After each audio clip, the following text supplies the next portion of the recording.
እርሱ ስለ እናንተ ያስባልና የሚያስጨንቃችሁን ሁሉ በእርሱ ላይ ጣሉት።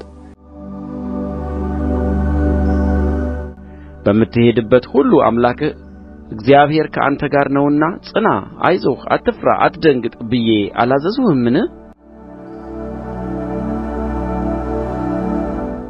ጌታ ቅርብ ነው። በነገር ሁሉ በጸሎትና በምልጃ ከምስጋና ጋር በእግዚአብሔር ዘንድ ልመናችሁን አስታውቁ እንጂ በአንዳች አትጨነቁ።